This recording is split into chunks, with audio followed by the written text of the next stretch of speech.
वळूया पुढल्या बातमीकडे। विधानसभेत वाघ आणि बिबट्यांवर चर्चा झाली आहे।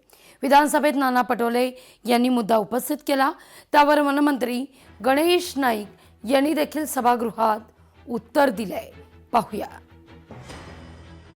माझा स्पेसिफिक प्रश्न असा आहे की हे व्याघ्र प्रकल्प जे विदर्भातले आहेत, या व्याघ्र प्रकल्पाची व्याप्ती किती, त्याच्यामधले असली वाघ आणि त्याच्यामध्ये त्याला एका वाघाला जागा किती लागते, कारण की यांच्यामध्ये आपसातच मारामाऱ्या होतात।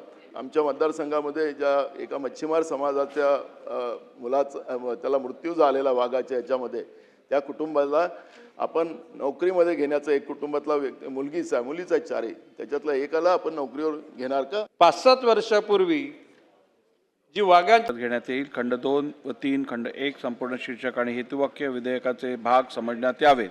अनुकूल असतील त्यांनी होय म्हणावे, प्रतिकूल असतील त्यांनी नाही म्हणावे।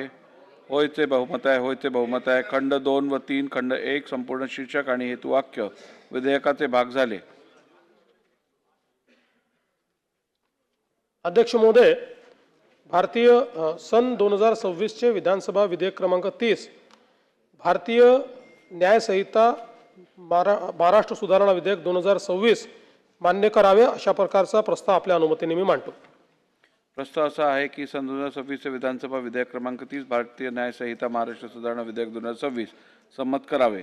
प्रश्न असा आहे की सन 2026 चे विधानसभा विधेयक क्रमांक 30 भारतीय न्याय संहिता महाराष्ट्र सुधारणा विधेयक 2026 संमत करावे। अनुकूल असतील त्यांनी होय म्हणावे, प्रतिकूल असतील त्यांनी नाही म्हणावे।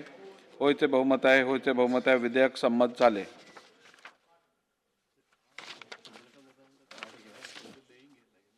लेंगे आपण